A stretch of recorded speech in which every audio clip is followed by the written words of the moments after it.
Les mardis 29 et mercredi 30 juillet 2025, la CBO-EPT, la coalition béninoise des organisations pour l'éducation pour tous, a fait un travail de suivi dans les communes de Lokossa, d'Atiémé, de Commun sur les questions de redevabilité. Quand on prend l'OCE, on prend les CPC là, c'est toujours les acteurs éducatifs qui se mettent ensemble pour pouvoir mieux travailler. Donc, ils doivent être activement impliqués dans la planification, la mise en œuvre et le suivi des services éducatifs. Troisième principe, la réactivité et la responsabilité. Donc les autorités, eux, ils jouent leur rôle. Ils ont fait le point, ils nous présentent ça. Maintenant, ils doivent répondre aux préoccupations que nous, citoyens, on leur pose. Ici, les autorités éducatives doivent répondre aux préoccupations. Et très souvent, eux, comme c'est leur domaine, c'est leur marigot, ils ont souvent les réponses. Pour ne pas de questions, c'est compris, oui. Et on s'en va là. Après, on va dire non. Quand l'autorité a dit si, c'est pas non. Quand vous ne venez pas avec les questions qu'il faut, comment est-ce que vous allez vous armer pour pouvoir leur poser des questions? Ce n'est plus de leur faute. Ces rencontres font suite à celles organisées en octobre dernier sur la redevabilité sur l'égalité genre et l'inclusion. Donc l'inclusion, il faudrait que tout le monde soit associé et puisse jouir pleinement de ce qui se fait là où il se trouve. Ce qui nous permet de comprendre que quand nous prenons l'égalité genre, tel nous l'avions déjà compris, l'inclusion va au-delà de l'équité genre.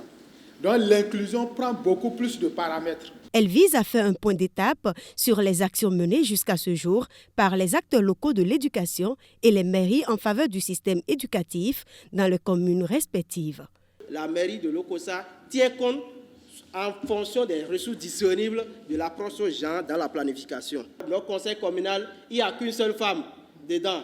Mais les sensibilisations, c'est ça d'ailleurs qui a motivé même les différentes activités que nous avons définies dans le PDC pour sensibiliser davantage les femmes, pour sensibiliser davantage les couches vulnérables à participer à la chose publique, à participer au débat qui nourrit la gestion des affaires locales. Et ça éveille un peu leur conscience pour la participation de la gestion des affaires locales.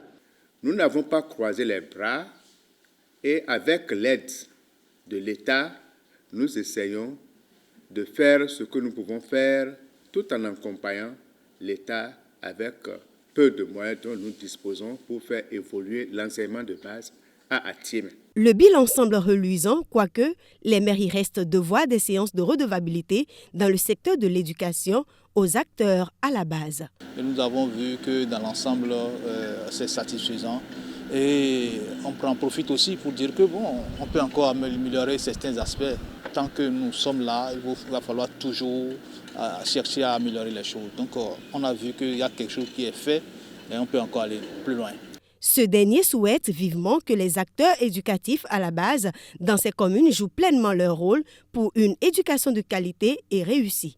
Et déjà, il reçoit l'engagement de ces acteurs. Notre engagement en tant que membre au CE, c'est de sensibiliser, mobiliser les acteurs autour de ces questions et de faire chaque fois la restitution des séances sur la redevabilité, surtout sur l'égalité genre, pour permettre à toutes les couches vulnérables ou ceux qui n'ont pas eu la chance de participer à ces séances d'avoir l'information et pour l'évolution de la commune. Grâce à ces séances-là que nous, on est toujours plus fort et nous savons notre rôle. C'est grâce à ces choses-là que nous connaissons et notre cahier de charge. Cette feuille de route-là, nous allons la gérer, l'exécuter à 100% dans la commune. Suite aux activités, aux engagements observés, à notre niveau, nous avons constaté que les conflits ont diminué.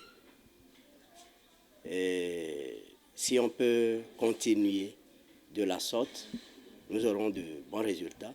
Je veux dire qu'il n'y a pas de conflit à gérer lié aux questions de genre, lié au harcèlement. Vous avez le temps de travailler sur le terrain. Et si vous travaillez, c'est que les résultats seront améliorés. Ces rencontres, faut-il le préciser, sont organisées par le SINAEM Bénin, le Syndicat national des enseignants des écoles maternelles du Bénin et le RENOPAL, le réseau national des opérateurs privés pour la promotion de l'alphabétisation et des langues.